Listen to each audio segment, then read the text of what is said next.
भादो के रतिया भयावन घटा घन घेरेली हो।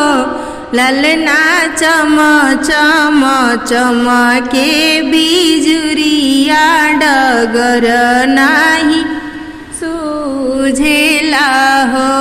ललना चम चम चमके बिजुरिया डगर नाही सूझेला हो।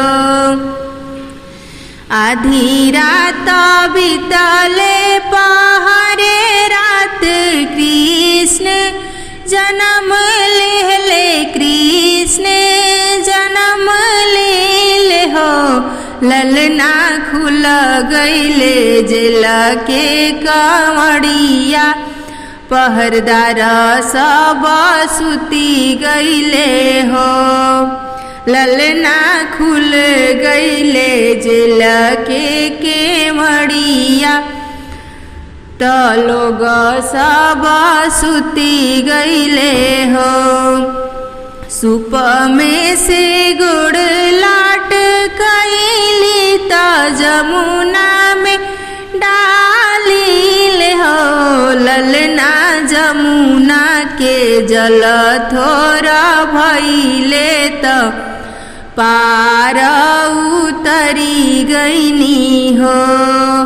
ललना जमुना के जल थोड़ा भइले त पार उतरी गईनी हो।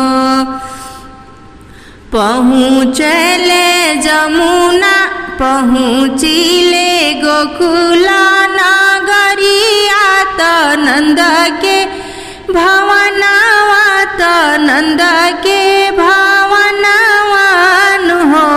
ललना यशोदा के गोदिया सुतावे तहियाले मथुराइनी हो।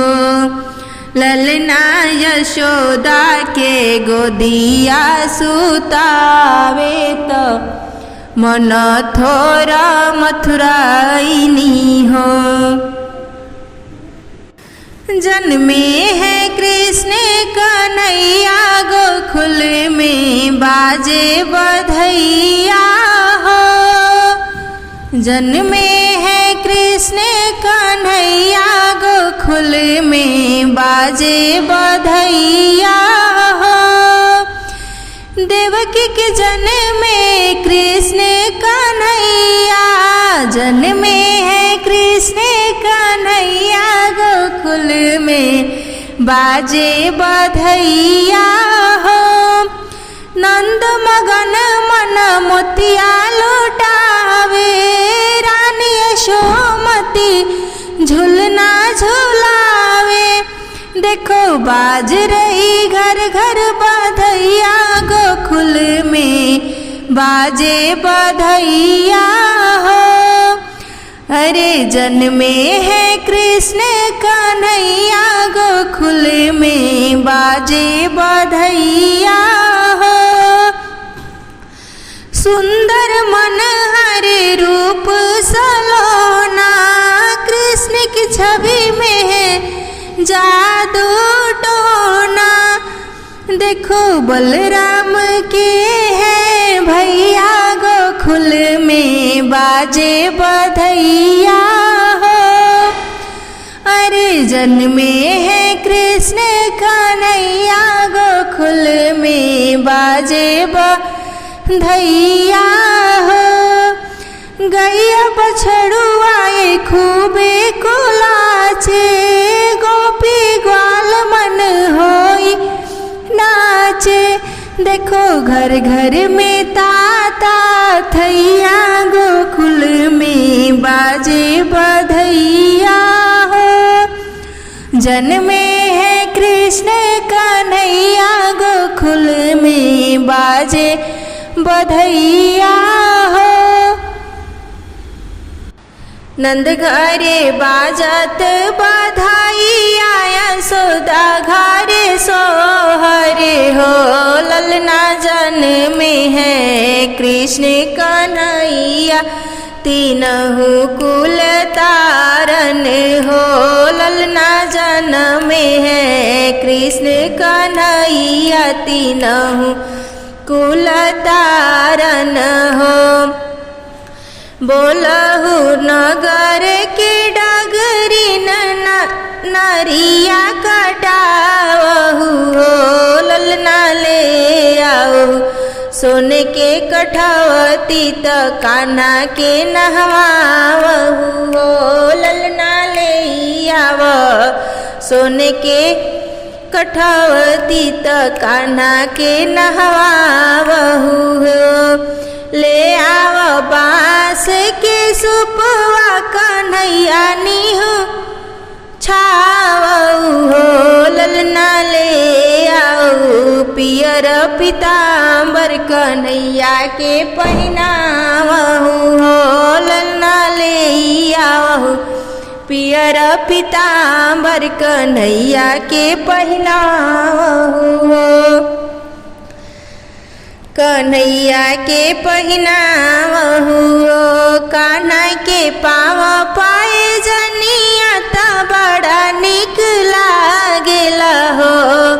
ललना मन के भावेला पैजनिया त झूम झूम नाचिले हो। ललना मन मोरे भावे पैजनिया अजब मन मोहेला हो। ललना ले आवा सोने के मुकुटवा त मोर पंख लगावल हो। ललना ले आवा हाथ के कंगनवा त कान्हा के पहिनावहु हो। ठुमकी ठुमकी कान्हा चालिले नंद के भवनवानु हो। ललना यशोदा के मन हर्षाला त धन्य धन्य भइलन हो। ले आ सोने के सिंहासन त कान्हा के बैठावहु हो। कन्हैया के बैठावहु हो। अरे सुरही गैया के दूधवा त कान्हा के पियावहु हो। यशोदा घर घर बाजला बधाइया सखी सब सोहर गावे हो। सोने के कटोरिया में दूध भात गोदिया कन्हैया पूत हो। यशोदा घूमी घूमी कान्हा के खियावेली चंदा के बोलावेली हो। यशोदा घूमी घूमी कान्हा के खियावेली चंदा के बोलावेली हो। अरे आवा चंदा मामा पारे आवा नदिया किनारे आवो चंदा आवो ना हमारी आंगनवा तो कान्हा मोरे खेलस हो।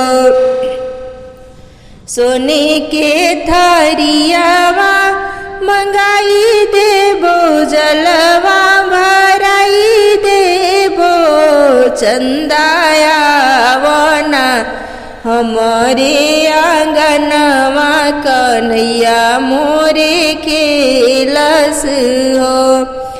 सोने के कटोरिया में दूध भात गोदिया कन्हैया पूत हो चंदाया आरे घूमी घूमी कान्हा के खियावेली चंदा के बोलावेली हो। अपनी असुरवा कौशल्या रानी राम के उड़ाउलारेली राम के दुलारेली आरे उलटी उलटी राम के देखेली देखत निक लागेला हो। भिखिया मांगत दुई ब्राह्मण रानी से अरज करे हो। रानी कवन कवन तप कैलू त राम गोदी बिहसेले हो। रानी कवन कवन तप कैलू त राम गोदिया बिहसेले हो। कार्तिक मास नहाइनी तुलसी दियना बारिले हो। ये ब्राह्मण कार्तिक में आवला के दान कैनी राम गोदिया बिहसेले हो। भूखत रहनी एकादशी द्वादशी के पारण हो। ये ब्राह्मण भूखले में विप्र के जेवनी त राम गोदिया बिहसेले हो। ए ब्राह्मण भूखले में ब्राह्मण जेवनी त राम गोदिया बिहसेले हो।